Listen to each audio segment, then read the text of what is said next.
According to police, the weekend of violence started here on Luna Drive and Armenda Drive when a 12-year-old boy was on the way home after a night out with his family. And speaking of those forms, They're called the 6419. The IRS says they'll be sending them out this month. I'm James Giles reporting in Columbus for WTVM News Leader 9.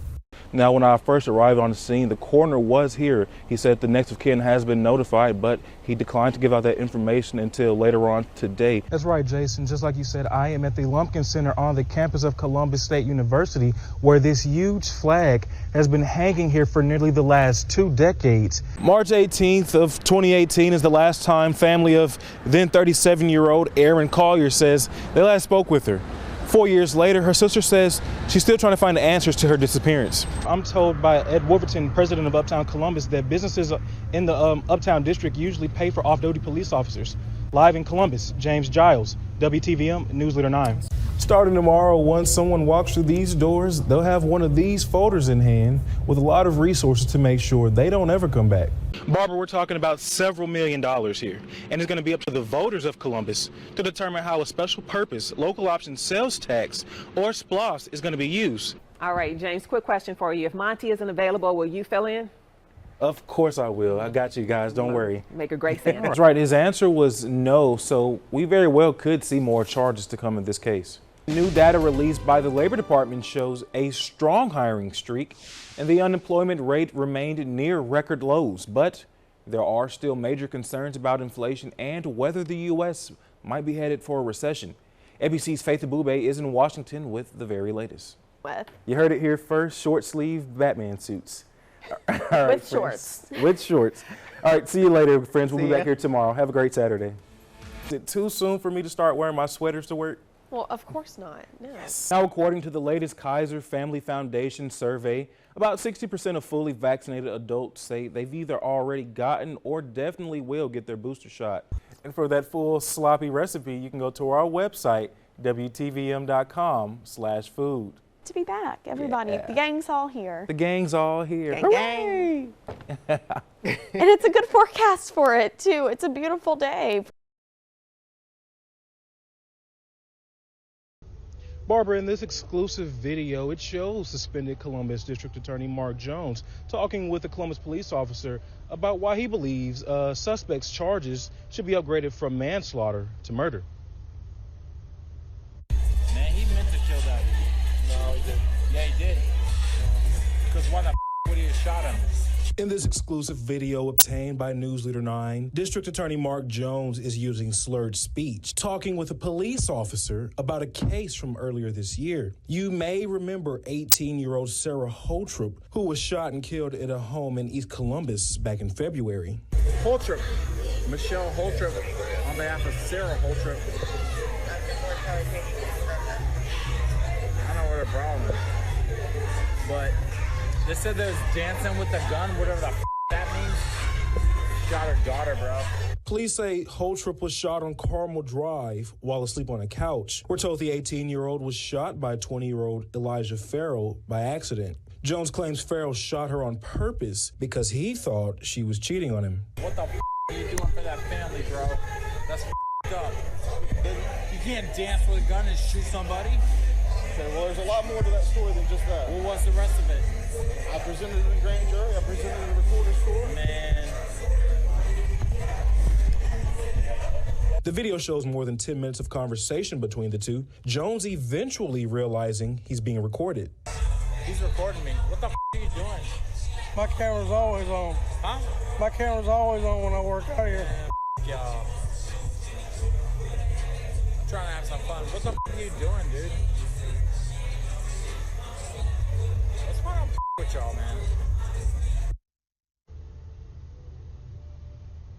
And Barbara, according to court documents, officials state that once Jones realized he was being recorded, he turned to officers and said he was just kidding and joking around. I'll be sure to have that full body cam footage up for you to view with your own eyes over on our website, WTVM.com. Reporting in Columbus, James Giles for WTVM News Leader 9. Yeah, Jason, disturbing developments out of Russell County today. The sheriff confirming for us that what started the search for a missing five-year-old girl out of Columbus ended with one man behind bars and the girl's family mourning her just a week before Christmas. Now that the police have packed up and went home, all that remains is this piece of police tape and a memorial forged in her memory.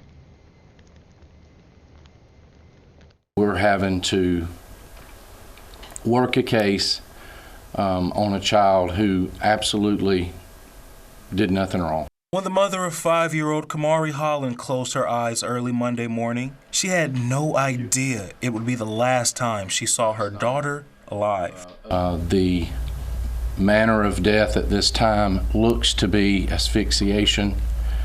It did appear from the scene that there was some sexual abuse. Russell County Sheriff Heath Taylor says this abandoned property on 15th Avenue in Phoenix City is where the body of 5-year-old Kamari Holland was found. Now, the sheriff goes on to say that this abandoned property does in fact belong to 37-year-old Jeremy Williams. We believe that the mother and the offender did have a relationship, not from a dating perspective, but did know each other. And the sheriff also points out Williams is a drug dealer with a criminal history of child abuse. He declined to say whether drugs played a role in Kamari's abduction. Sheriff Taylor adds Williams was arrested at this motel in Phoenix City shortly after the 5-year-old's body was found. I've seen him a couple times come in and out of here, but he never stays overnight. It just comes, gets his drugs and leaves. A lot of details that I'm not willing to disclose at this time because of the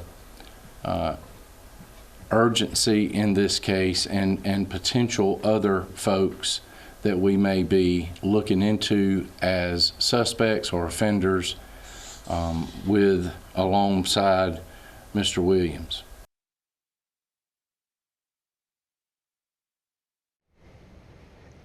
And Jason, Williams is being charged with capital murder here in Alabama.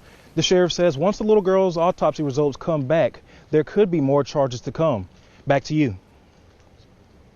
All right, thanks very much, James. Yeah, Ben, I had a chance to speak with the Gold Star widow following a Memorial Day ceremony on Fort Benning. Now, she tells me people should do more to honor those who've paid the ultimate sacrifice for their country.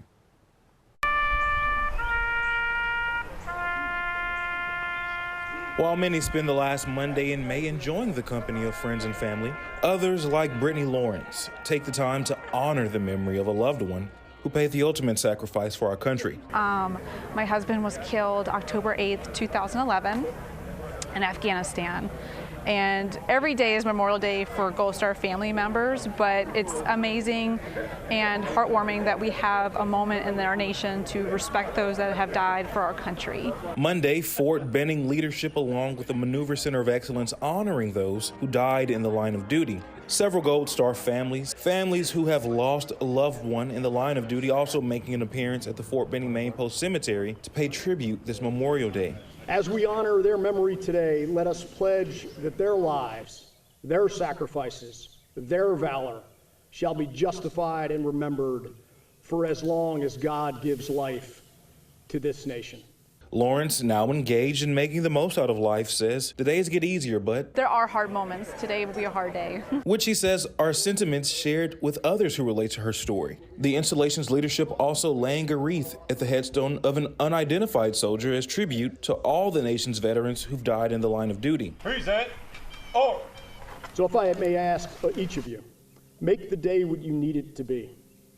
There is no dictated model for how we go about Memorial Day. Take from it what you need from it. Every day is a new day at a chance at life. You only die once, so continue living and honor the memories of those who died for us.